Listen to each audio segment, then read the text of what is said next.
On Thursday the 19th, we're joined by the local representatives of all the political candidates here at Sussex Downs College. We hosted a Hustings to try and increase the amount of people registered to vote and thus the amount of people who will vote in the upcoming general election. We found that young people were disenchanted and felt that all the political parties were the same and that the candidates didn't stand for unique or original policies. The first question we kicked the debate off with was whether or not the Liberal Democrat candidate Stephen Lloyd thought that young people would be disenchanted with his party after they ignored their pledge to keep tuition fees low. So, first question, and this is to Stephen Lloyd, mate. This is from Pascal Potter. You want to raise your hands or not? Oh, here he is. So, we were told the Liberal Democrats would not raise HE fees, but this has happened. What will you do to repair the broken trust between the party and young people? That's a good question, Pascal, and it's a key one, and it's a key problem for us. I think we made a really terrible mistake on that, and the reason it's a real problem for me and the Lib Dems is one of our strengths was we were seen as a party with integrity, and the tuition fees haulage it was has caused us terrible damage. There's no two ways about it. I voted against the raising of tuition fees and consequently wasn't promoted for a couple of years, but it was the right thing for me to do. I had a lot of young people working for me at the general election in 2010. I gave them my word, I stuck with it, but that doesn't take away the fact that it damaged us. What I can say is that under the current system, more people are going to university than ever before, and because of the subsidies that the Lib Dems within the coalition government provided, more people from disadvantaged backgrounds are also going to university than ever before. So I actually think the outcome for young people has not been anywhere near as bad as people think it was going to be. And for me personally, I'm extremely pleased that the numbers going from disadvantaged backgrounds actually increased. But that doesn't take away the fact that we make a mistake. What I say to my colleagues is this is something we just need to take on the chin. We need to apologise, we need to fess up, and my view is me as a Lib Dem, my party, the only way we're going to get to that retrospect back is we're just going to have to earn it one step, one student at a time. Thank you very much, Stephen. The next question is for everyone here, and we can just go along or feel free to jump in. And it's to follow Pascal's point, and it's from another student who asks, what are your plans for the cost of further education, and what's your view on cuts to colleges in the local area? So how would you like to do this? Do you want me to go through straight on? Yeah, go along. Okay. UKIP believes in technical education in core scientific, engineering and chemical subjects. We think that education has been neglected, disgracefully neglected by both the previous Labour governments and the Tory Lib Dem coalitions. So we would increase investment in colleges and in universities, but with a strong emphasis on core scientific and engineering subjects. We need those, we need to make things and export to the world. Britain has always been a trading company. Unfortunately, we're now locked into the box of the declining white Western European Union, which is increasing red tape and strangling our business, strangling our manufacturing capacity. We need to break out of that and break out into the wider world. Shall I go last? Otherwise, a bit unfair to the others. Yeah, of course. Well, I mean, what Nigel said is absolutely untrue for a start. Particularly in terms of funding for education under Labour.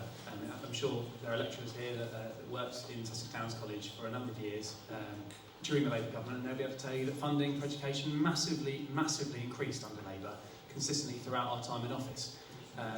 And I completely support that, of course. Not only that, but we've also followed that by promising to maintain and increase the education budget in real terms throughout the whole of the next Parliament, something that the other parties have not yet done, other than the Green Party as well. In terms of FE colleges specifically, there's lots of changes that Labour have committed to. I'm a teacher, as a lot of you know, because some of you were taught by me or were at Willingdon while I was there. But I know the effects that the changes to education that have happened over the last 5 years have had on the chances of students in Eastbourne, particularly students from more disadvantaged backgrounds that Stephen mentioned. Particularly when you look at people here, the link between AS levels and A levels being slashed, and that has meant it's a lot harder for people to apply to universities. Lots of people from disadvantaged backgrounds do worse in their AS levels, but then pick that up by A level. And by removing that link between those two, it's made it a lot harder for those people to successfully get into university. So I'm very pleased that we're going to bring that back and to continue to increase spending as inflation rises for FE colleges. Right, well, the Green Party is totally opposed to tuition fees, and we would get rid of tuition fees completely. The Green Party believes that the young people, they're the future of the country. So if we believe in young people properly, then we should invest in them. And we should invest in their education out of general progressive taxation. It's a complete travesty of justice that students are saddled with a lifetime of debt just because they want to get a decent education in life.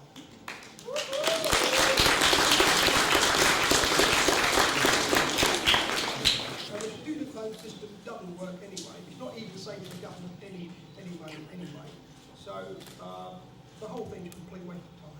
What we need to do is get back to investing in your education properly, because I grew up under the grant system back in the 1970s. I had free education.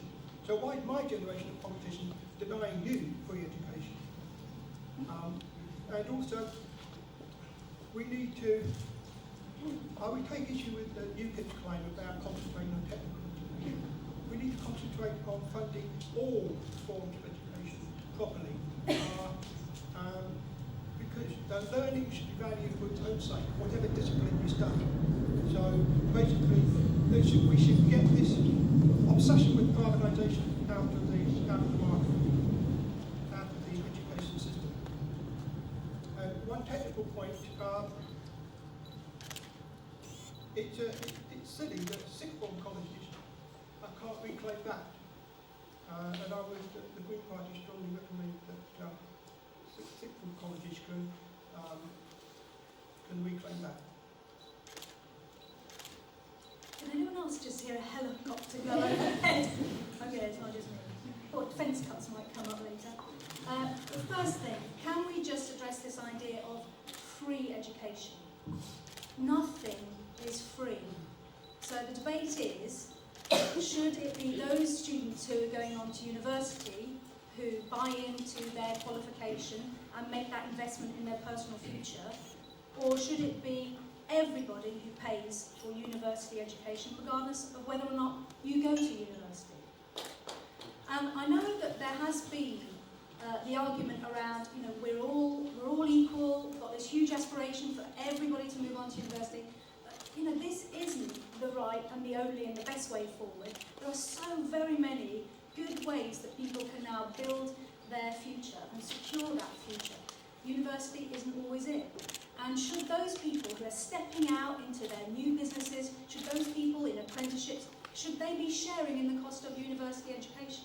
I regret that it can't be free during the time at university, but has this deterred people applying? No. Has this deterred students moving into university from more disadvantaged backgrounds? No. People are still stepping forward, still seeing value in that. So that's the first thing. I think it was said that in former years, spending increased on education. Lots of things increased. Debt and the deficit. And in the course of this Hustings alone, in this next hour, we will have added £18 million to the national debt. And that is a debt that you will be picking up. It's your generation. We're spending, you'll be paying back. So do we need to make some savings? Yes, we do. Do we need to ask people who are stepping into that university education to invest in their future? Yes, we do. But under this government, 1 million more school children are in good and outstanding schools. Results, standards are going up. and we are investing more and more. I'm a teacher myself. I have spent a decade and more investing in you and your generation, and my political life hasn't changed that. It's still about you. It's still about making sure you can realise your potential, however that is, whether it's going to university, whether it's setting up your own business, whatever your chosen path, that's where we need to support you. Thank you guys for that. We've got another question now. Louis, shall I? Oh yeah, did you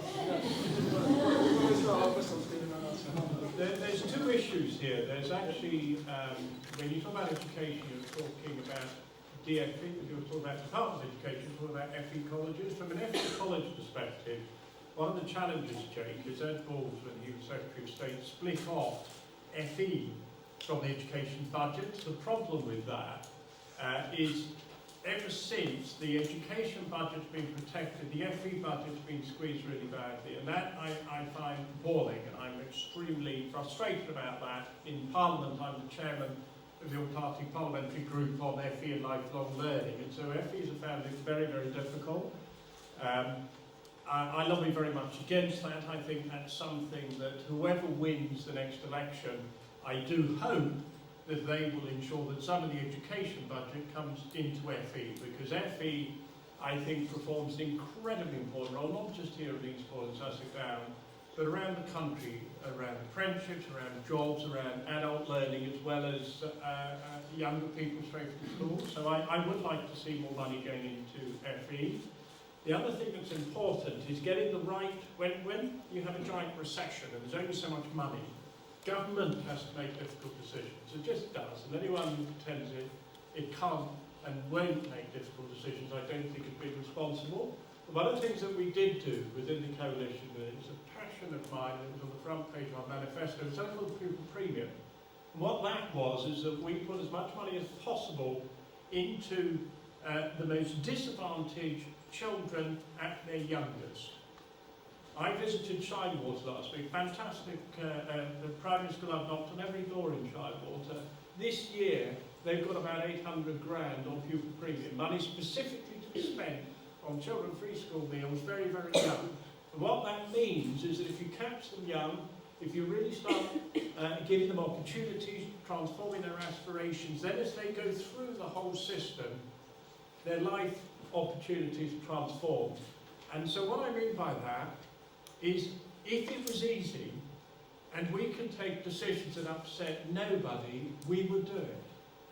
The reason politicians make difficult decisions, the reason you have to think very hard when you make choices about who you support and who you vote for, is not the magic wand situation, but people who are having to take difficult decisions at difficult times. That's your responsibility as voters. Our responsibility as politicians is to be as straight and as honest with you about the reality of the situation. But it's never dead easy. If it was, we'd all be doing that.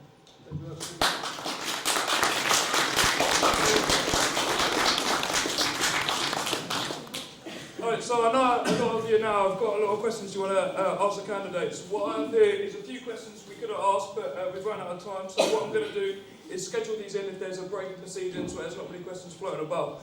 We're going to come round now and ask you your questions, so raise your hand if you've got one.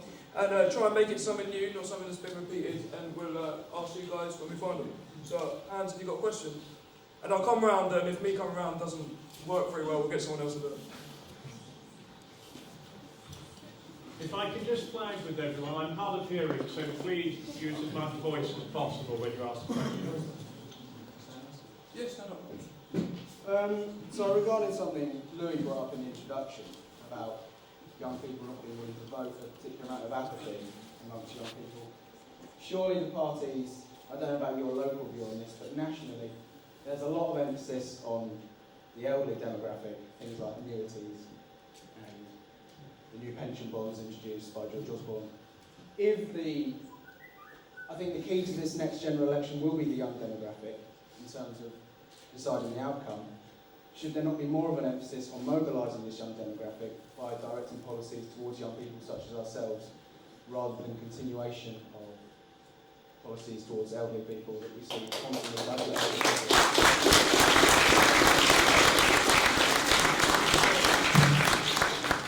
So because we're a bit pushed for time, do you want to just work towards about a minute each and we'll just go around and say what you fancy? Start from the other end this time. Yeah, start the other end. Yeah, sure. I think that's an excellent question. How do we get young people more engaged in the political process? I know there are different opinions on this along the way, but I think one of the most powerful ways of doing that is getting young people to stand for election. And I'm really pleased that on our ticket, well, no, I stand by that. Young people to stand for election.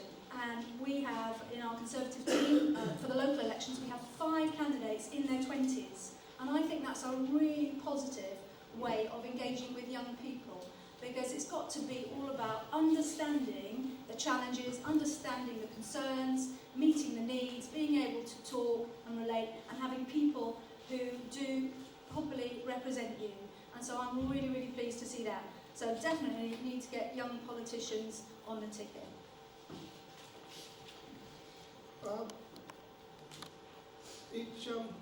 I think it's a fallacy to say that young people are disengaged from politics. They are passionately engaged with politics, as we can see from today. The turnout here is fantastic. Also, young people have been very active outside of Parliament in all sorts of campaigns, whether that be campaigns on climate change, tuition fees, whatever. Young people are passionate about politics, but unfortunately they don't have a proper voice in Parliament. And that's down to the failures of our democratic system. It's not a fairly representative system.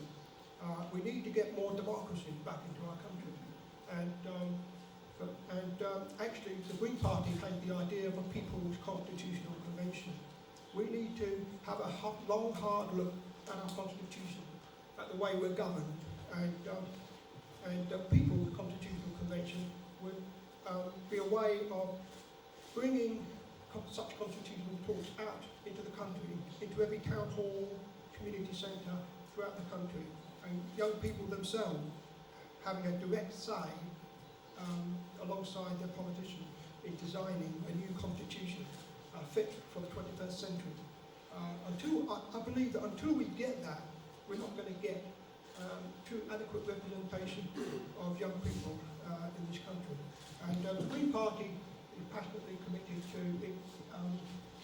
bringing on young people in its own party, and we have a deputy leader of the Green Party who's 30 years old and who'd been trained up throughout her 20s into becoming trained up to be the next leader of the Green Party. And in the Green Party, every member of the Green Party had a direct say in the making of policy. We're the most democratic party out of all the parties. And that's why so many young people are turning to the Greens. We have the fastest growing youth section of any political party in the country. And we believe that that's a model that can be replicated nationwide. Thanks, Andrew. I didn't actually catch, what was your name? Last question. Clem. I mean, I think slightly we haven't quite addressed, forgive me if I'm wrong, but I think your question was basically, shouldn't parties be doing more to actually address the issues young people care about in their policies rather than to engage with young people specifically? And I think that is exactly how you engage young people, to show that your party, if you vote for us, to show that actually we're going to make a massive difference to your lives and to explain how we're going to do that. And so I'll focus on that a little bit. Clearly, Caroline's right, we do need more young people representing, I was going to say your generation, but I hope you don't mind if I say our generation, because, you know, I am fairly young still. But we are a generation that is facing a profound challenge that other generations haven't faced before us at the moment. And that's particularly seen in terms of jobs, and the fact that there are nearly 1 million young people unemployed in the country. It's seen in terms of housing, where it's looking like, at the moment, we've seen a massive, massive increase over the last 30 years, actually, in the amount of people who are unable to get onto the housing ladder at a young age. And that's only going to increase. And of course, on top of that, the challenges of tuition fees and other issues are making it more difficult for us to access higher education. And so Labour have focused on actually supporting both the forgotten 50% of people, the 50% of people who don't go to universities, with quality technical education, but not just that, also a massive increase in properly paid apprenticeships rather than, as we see at the moment, apprenticeships paid at £2 an hour, £2.30 an hour, which is not enough to live on.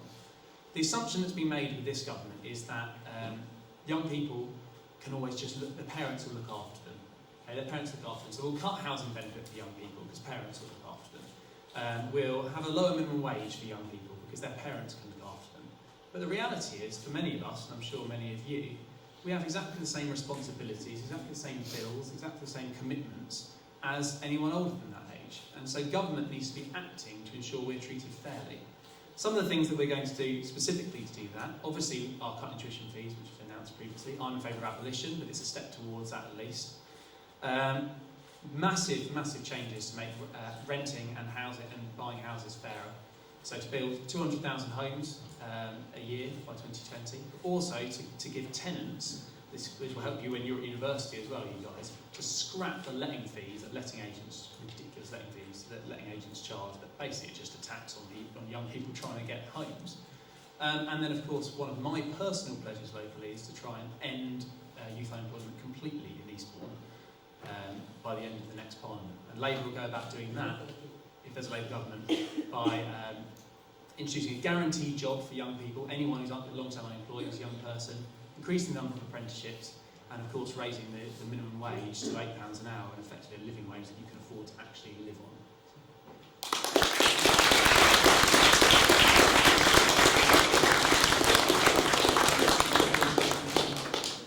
Thank you, Clem. Today, seeing this number of people at this Hustings just demonstrates the absolute lie that others have said, that young people aren't interested in politics. That's nonsense. Young people have strong opinions, varied opinions. It's just very slightly different from my day.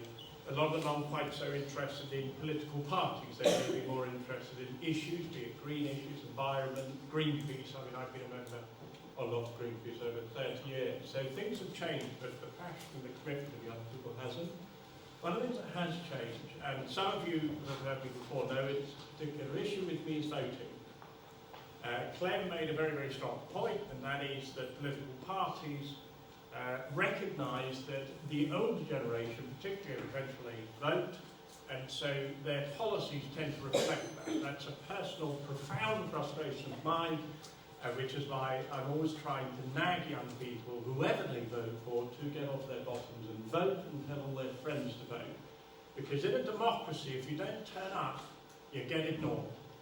If you turn up, you get listened to. So I clearly, with the interest here, anyone who's over 18, please vote, whichever way you are. Is not so relevant. Just vote and talk to your friends and make sure you've got that voice. When more and more young people do that, and they do it en masse, I promise you, political parties of all the different colours will listen to you a lot more. Locally, from my perspective, I'm absolutely passionate about the future of Eastbourne and the future of young people in Eastbourne, because I believe, it sounds a silly question, but it's true, young people provide the energy, they provide the push, they provide the impetus that will mean that the town's got a really sustainable future. That's why I pushed apprenticeships. I was the first MP across the country, across all the political parties, to launch the apprenticeship initiative. I worked closely with Sussex Downs College and others.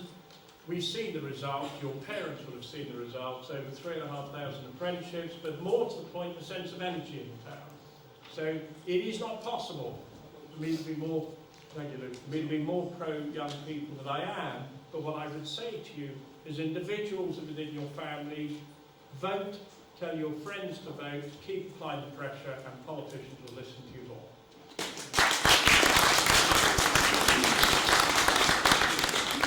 I was very surprised to hear at the first Hustings we held of this election campaign last week that Stephen Lloyd is in favour of zero-hour contracts, because I think that this gives...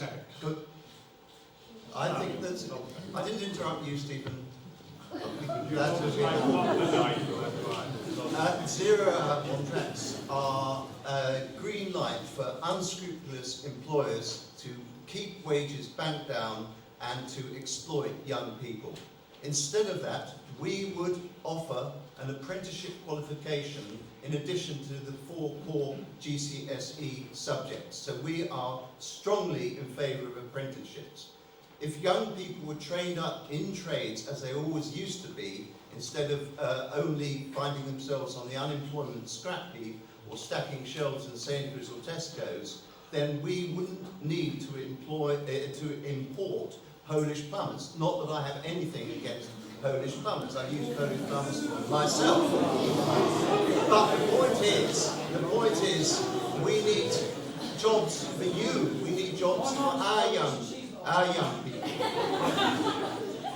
We need jobs for our young people, and at the moment, the pre-establishment parties are going without.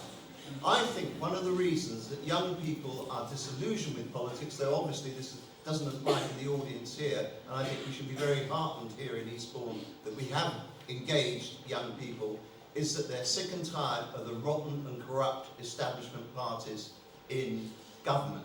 This is one reason for the rise of UKIP. This is one reason on the other wing for the rise of the Greens.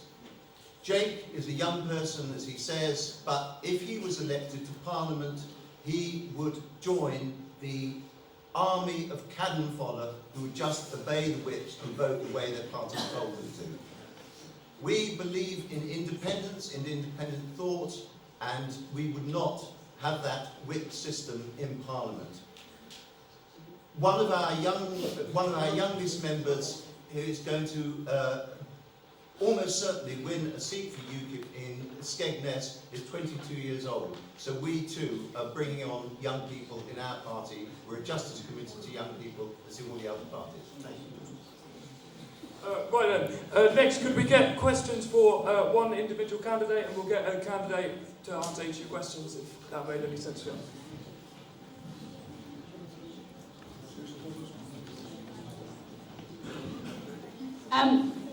This one's directed more at Nigel. Your manifesto leaflet, UKIP one, came through the post, and I read on it that you would allow employers to discriminate against non-British workers, as in employers would allow to choose British workers over non. Yep. I feel that with your party, you feel that immigrants are costing the government money, but say immigrants came over and they went to try and get a job. If employers were allowed to discriminate against them, how are they going to contribute to our society if they can't get a job and pay taxes?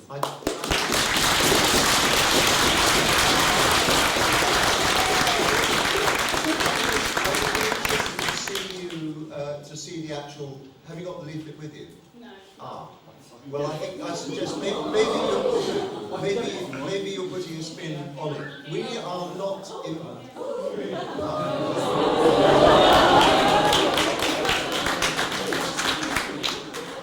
if you read out what it says, I've got that leaflet here myself.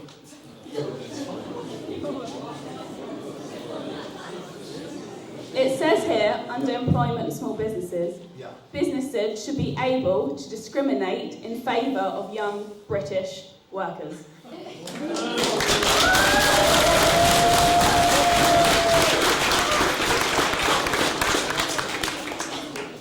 Personally, I believe that should be the case. I think that we should put young people who are born in Britain, whose parents have paid taxes in Britain, who themselves are going to become taxpayers before that.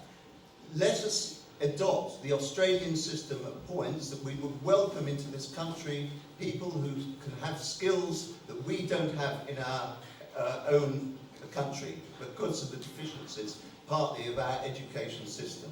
This is not an anti-foreigner or an anti-European immigrant discrimination.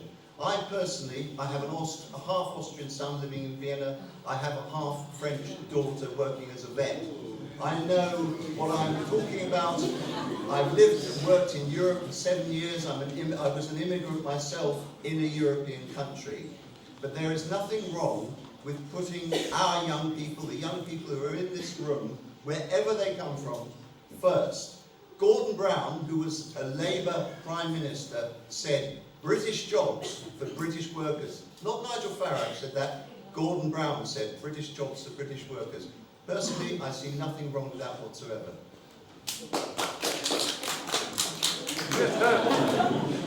Another question now for another member.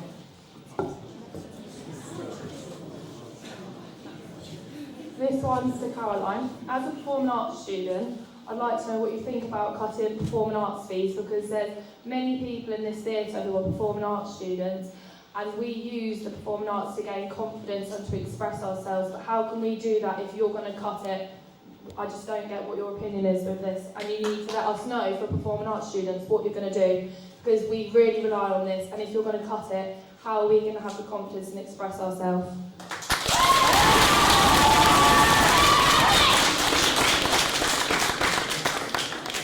So we definitely have performing arts students in the house. Yeah. And I feel very readily that you feel very strongly about this. I'd like to understand a little bit more about when you talk about fees, but what I could say with absolute conviction is that I place the highest value on performing arts, not least in education, not least because it does unlock creativity and it gives confidence across the board in any and every other aspect of life. But because in the UK we have a thriving industry that is based around performing arts, based on film, based on theatre, we are world leading and world class in that respect. So any kind of contraction of that and anything that messages against that, I would obviously be seriously concerned and be looking to see how we can protect and enhance and in fact offer more, particularly at younger ages, really key to communication, really key to relationship. So I see it as having a fundamental place in life, in the curriculum and in industry. I don't know if that satisfies the concerns you have, but very happy to speak later if it's a specific funding. Another question?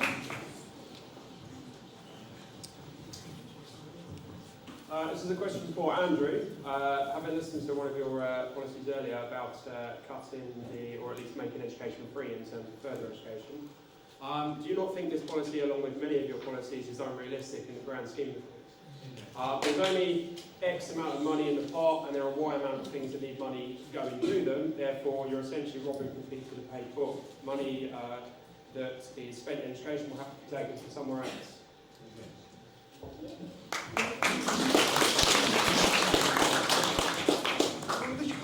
This cut to the very heart of the issue about the economy as a whole. Basically, the present Conservative Liberal Democrat coalition is banking everything on austerity. It assumes that austerity policy will somehow magically turn the country around, magically bring down the national debt, magically bring down the budget deficit. But we can see that from the last 5 years, austerity policies simply have not worked. They're a complete and utter failure. The national debt is more than doubled under this coalition government, and they're nowhere near reducing the budget deficit. And George Osborne yesterday in the budget has revealed that we've got billions of pounds more spending cuts still to come. So austerity, 3 more years of austerity to go before he somehow magics the circus out of the hat. So, and the reason why austerity doesn't work is very simple. If you don't invest in people, creating jobs for them that pays a living wage, then you'll never get the tax revenue you need to bring the budget deficit down. It's simple economics. Anybody here who's studied John Maynard Keynes will know that you need to invest in public services because the multiplier effects of investing in public services automatically increases the tax revenues, which automatically brings the budget deficit down.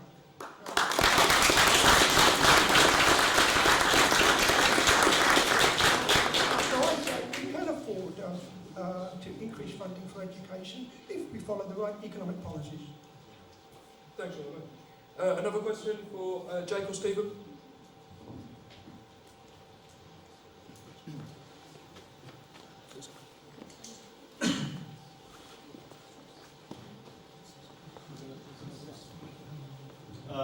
Hi. Well, my question is aimed towards the Conservative.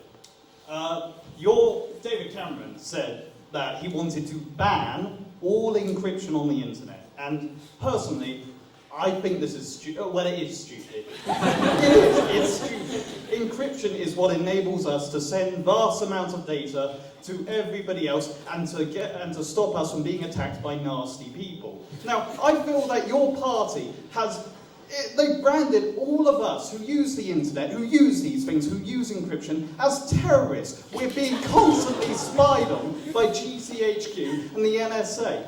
You have branded us all as terrible people. Blanket branding. How do you defend yourself? How do you...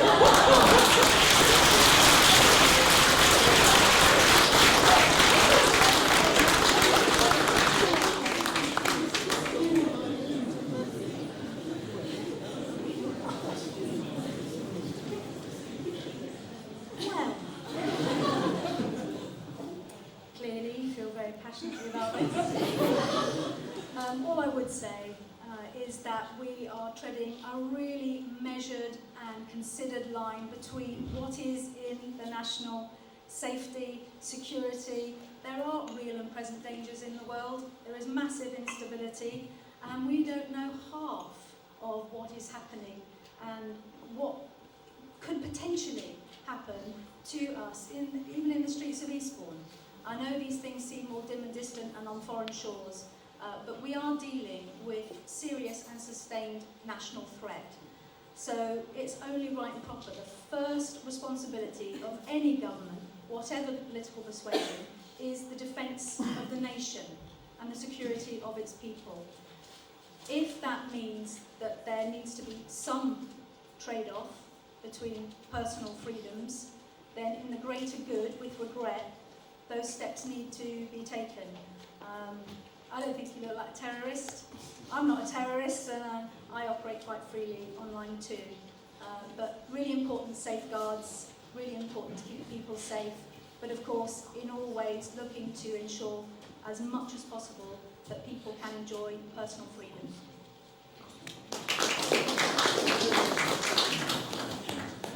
Anyone a question for Labour or Lib Dem?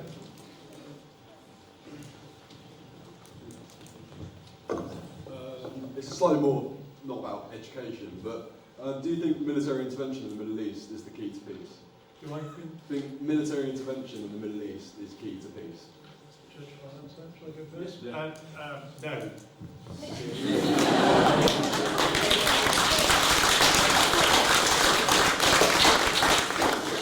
It is complicated, folks, it is, but profoundly no. I myself, speaking personally, was pretty downhearted when Netanyahu won the recent election in Israel. We thought it was more likely to be the centre-left party, and we're going to have a tough time with Bibi as the carrying on Prime Minister. He's very, very, very right-wing, very aggressive. He always wants to cross the road to pick a fight, and that's very dangerous in the Middle East. Generally, I think the record, I'm afraid, of the West the last few years hasn't been good. It's a really, really difficult time. And I was reminded with Bush all those years ago when you had the dreadful, dreadful terrorist attack on the Twin Towers. And I just had such a sense that he was going to get all the gizmo and just go in and jump. And I was terribly disappointed and angry that the Labour government followed it in. And we're dealing with that fallout now, and it's going to take decades, it really is. So I really don't think military intervention should be the default position in the Middle East. I think it should come about 25th. But we are in a difficult time now, and it's a very, very complicated world. You've got ISIS and the rest. I certainly do not believe for a minute that ISIS can be left alone just to get on with it. So I did support the limited use of RAF and aeroplanes, but it is a really, really hard time now. And where I do agree with Caroline is this, in this globalised world, it is so much easier for terrorists to do terrible things and for people to kill large numbers of other people than it was many, many years ago. But in the general thrust of the question, there's one thing I would like to ask all leaders, and also the media, funny enough, is that when something happens and there's a disaster, there's an enormous outcry of something must be done now, we've got to go in and attack now, you know, this sort of instant world. I would love to be able to say to people, calm down. Just give it a few hours, just give it a day sometimes to reflect before you leap in, because when you leap into a war, an awful lot of people die, and the implications can go on for decades, and very sadly we're seeing that today.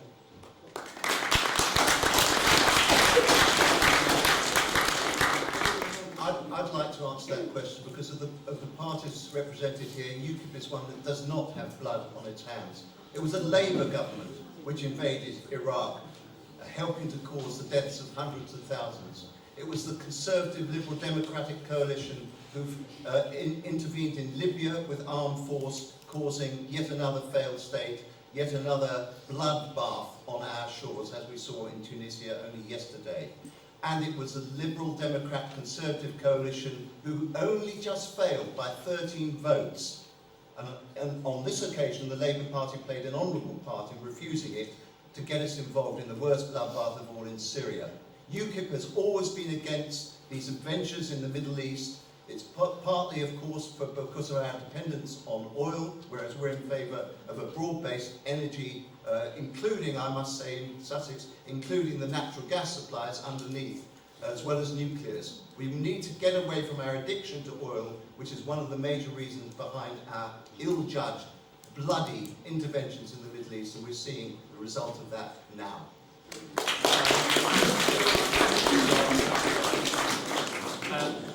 Well, I mean, that's a really fantastic question, actually. And the Middle East is one of my particular... I'm a history teacher, and I studied particularly the Middle East, and I've got a long experience there, because I worked on a peace project in Israel and Palestine for several years. So it's an area that is very close to my heart, particularly Israel and Palestine.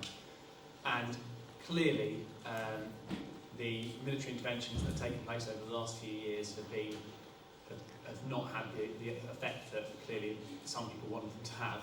I actually joined the Labour Party the day that Tony Blair resigned from office, and that was partly over Iraq.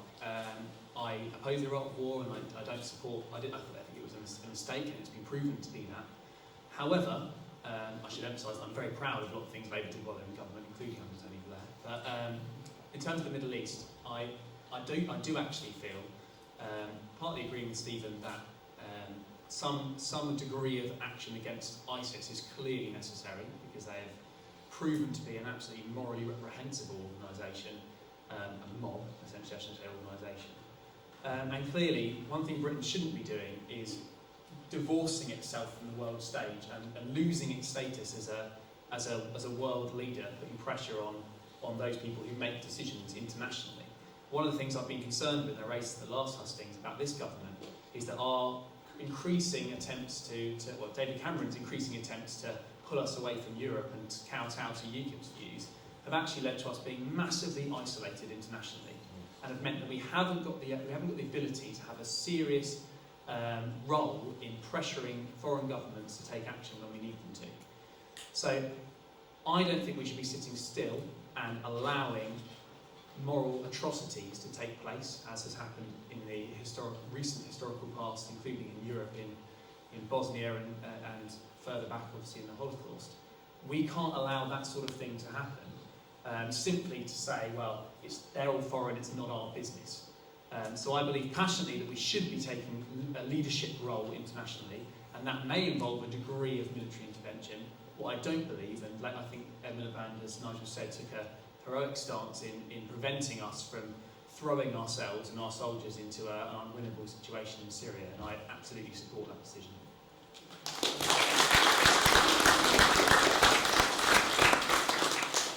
Just so we don't go off track now, we're going to get to our last questions, which I have here. We're just going to have one final question, I feel. And that is from Joanna, who asks, why do you deserve my vote? And we'll close up on this one.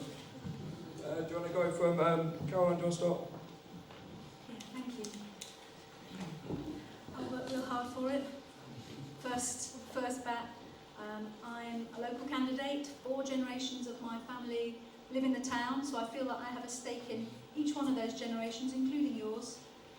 I'm a teacher by background, so I think that demonstrates more than a decade investing in you and your generation, believing in young people, and believing that we need to make sure that the world we pass on is a better world and a fairer world. For that reason, the Conservative Party, for many of the things that have been said here today, have in these last 5 years presided over a jobs miracle. True. Employment is up, apprenticeships up, wages now starting to rise, cost of living starting to respond. We have come from a place of the deepest, darkest recession. The country is turning round. And this election is for the next 5 years. And these are going to be really critical 5 years for you. Your life will change beyond recognition in these next 5 years. So the first thing you need to be assured of is that the government that you are going to put in place is going to build in security and build in confidence. And there is record confidence in our country. One of the reasons why we have some of the concerns around the level of immigration is because people are coming here for opportunity. Because we are creating, and have under this government, created 1,000 jobs a day.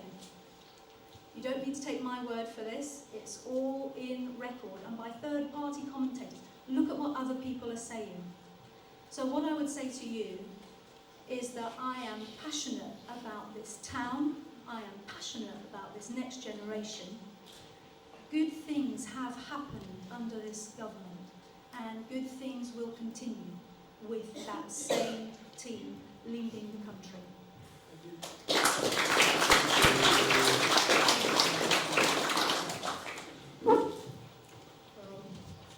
This is the first time I've ever entered politics, and the only reason I've entered is because basically I, amongst so many other people in this country, was just in utter despair at what's happening. We're seeing our public services taken apart and destroyed. I grew up in a society in which we had an NHS. My parents and grandparents fought the Second World War so that we could have the NHS, the welfare state, rather than the fascist tyranny. And now all that's been developed since the war is under threat. It's being destroyed day by day. The NHS, we've simply got to do something now to save the NHS, because if the Tories get back in, there won't be an NHS we can recognise in 5 years' time. I used to be a nurse. I've worked in the NHS for over 10 years. And it breaks my heart to see the NHS being taken apart and privatised bit by bit.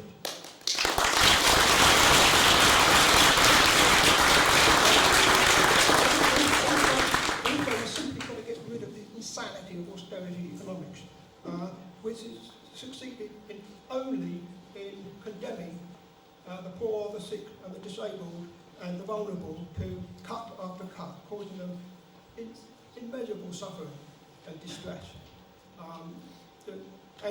We've got the insanity of 1 million people now having to depend on food banks. I've been down the Eastbourne food bank. I've seen the utter suffering and despair of people coming in because they need 3 days worth of food to survive on. That's not acceptable. It's a moral outrage in the 21st century. We're one of the richest economies in the world, and yet we're forcing people to go along the food bank because we impose punitive sanctions on the welfare benefits. That's simply unacceptable.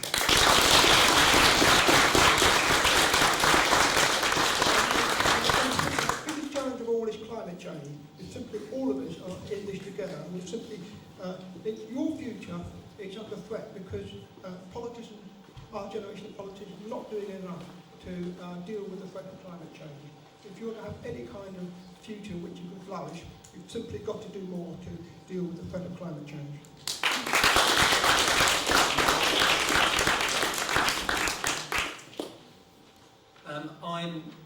I'm a genuinely local candidate. I don't think that is in itself the most important reason to vote for me. I think, although Nigel tries to paint me as part of the establishment, I think it's quite clear that I'm not. I'm not a career politician. I'm a full-time teacher locally, my motivation more than anything else for getting involved in politics is twofold. One, it's because I love working and being part of this town and want to actually work to improve it for people. But not only that, it's a much bigger thing than that, is that I see our society over the last 30 years, since the Thatcher years, but particularly again in the last 5 years as well, as having been characterised not by an improved lifestyle for everybody, an improved living standards for everyone else, but actually a basic unfairness, a situation where the most vulnerable people in society, as Andrew says, disabled people, those people who are least well off, have been hit by far the hardest, women especially, under this government. While tax breaks have been given to multi-millionaires, which is, for me, just the basic injustice of what's happened over the last 5 years. So, a vote for me, really, and I'd argue that you shouldn't just be voting for the person, I think you should also be voting for the policies, because when it comes down to it, there's a massive choice this election between 5 more years of what Stephen and the Tories have delivered in the last 5 years, or a real change to something that is a better plan that will actually produce a better future for us. And so a vote for me really is a vote to protect the NHS and to protect our local NHS services particularly. A vote for policies that will actually end the situation where your generation, our generation, are less well off than the generation before us, and restore the promise where every generation will be better off than the last in Britain. And finally, and most importantly, to build a fairer and more equal society where everyone has the opportunity to exceed, and everyone and the welfare state and the NHS that we rely on is there to support you when you need it.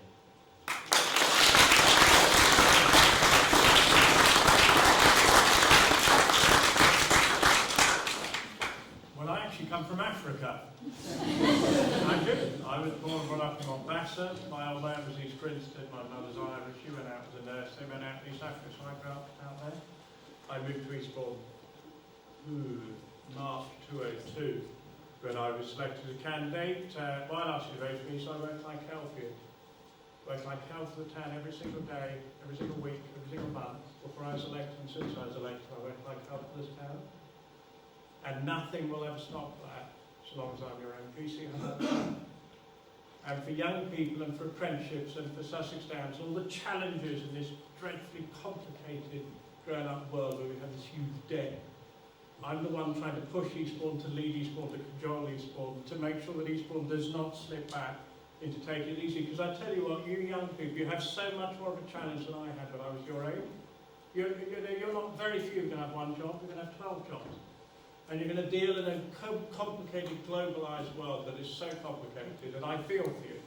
And I tell you, you're going to vote for me, because if I'm your MP, I'm not going to promise anything different. I'm going to do exactly what I've done the last 5 years, and 8 years before that when I was your candidate, is I'm going to work like hell for you, and I'm going to work like hell for the town. The Lib Dems perspective, you know what we have created in the coalition, the first coalition in donkey's years, and by the way, I like coalition. You know why? Because I'd rather people work together for an objective rather than chucking bricks at each other.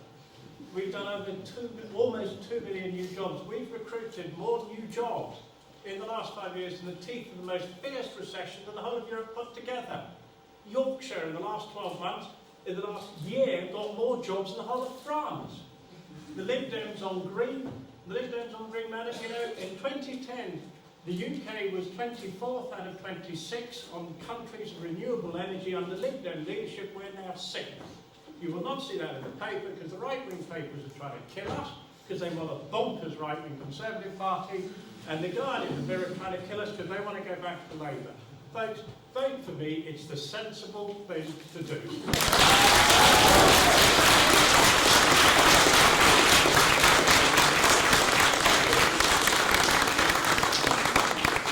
Well, I do find this only that thou, I'm Sussex born and bred, a little bit distasteful.